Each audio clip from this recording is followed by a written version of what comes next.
with your special edition of Kababayan Today. My name is Annie Nepomuceno, your guest host, and we are still here chatting with this very special Mon David.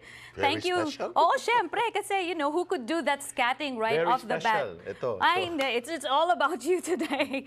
So, you know, it really amazes me how, you know, how quick you are to do the improvisation. But I know that you had a background in the Filipino music scene, working with one of the biggest artists in the songwriting world and the performing world, the APO Hiking Society, or as true. they're known now as APO. Alam mo, sila yung Yeah. aking mga mentors ko yan. That's why I decided to be a frontliner. Oh, di ba? I was their drummer for almost a decade.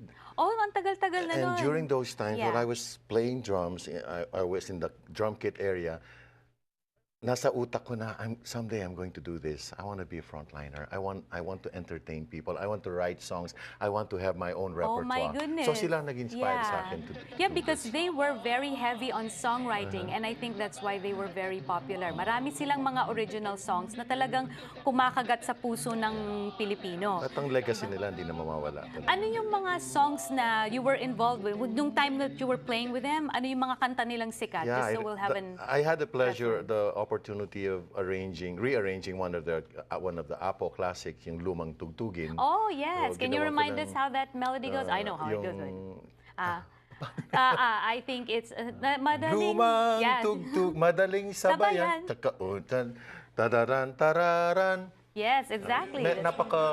Para siyang folk song, pero nakakatuwa. Nakakatuwa yung message. So you can do many things with, like, as you said, that you are an arranger, right? So you worked with them vocally and stuff like that. What else did you do after you worked with APO? Like, how did you transition from being like a backup musician to a frontliner? Bago pa ako naging frontliner, nag-commercial jingle din ako, kagaya mo. Oh yeah, that's right. That's where we first met. Jingles, yeah. Yes. Tapos on the side, nagtuturo din ako. Yeah. On and off yan.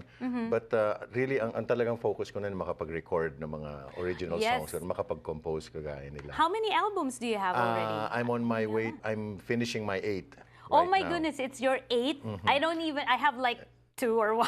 Two of which are in our language, Kapampangan. Yeah. So, I kasama see. rin sa, gusto ko rin ma-inject parati yung traditions ko at roots ko as a Kapampangan. That's why I would normally include a couple of Kapampangan songs in my repertoire, kahit na jazz ang Oh, setup. pero to come up with a recording, di ba? Kasi nga, like I've said, I've also been in recording. It takes a really long time. Hindi ganun kadali gumawa ng isang album and meron ka ng 8. Yeah, especially when you're self-producing some of them. Yes, exactly. I was fortunate to have been connected with to have tied up with the Candid because of that London thing. Yes. After that, they signed me up to record an international album, My One and Only Love.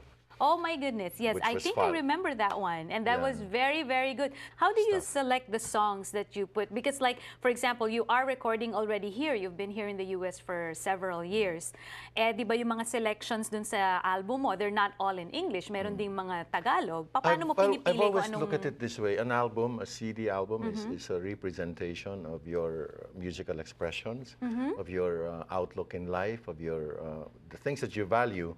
And that's why when I choose songs, something has to hit me first. So, ganun din ako magbuo ng repertoire. It's like coming up with a CD lineup, parang repertoire mo sa show.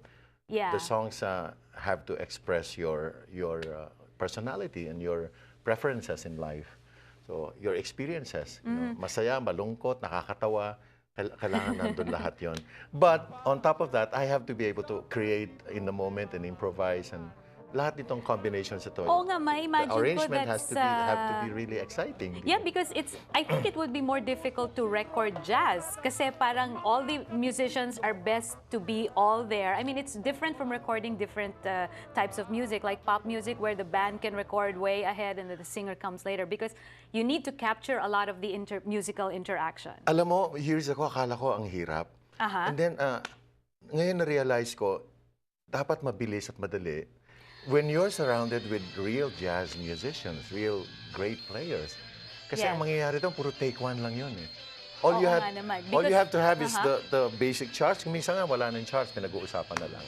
You know, this is really exciting for me to talk about because as a musician, you know, a lot of it really depends on maturity, on musical maturity. So, of course, I can see how mature you are with the musicality, and that's why Pati you sa itsura, no? hindi naman, I Napaka-mature na. didn't mean that. But it's because that you can work with the other musicians. So I really look forward to Serenata Filipina at the Ford, wherein we are working with a lot of other musicians there, a lot of other different singers. Who else is in the show?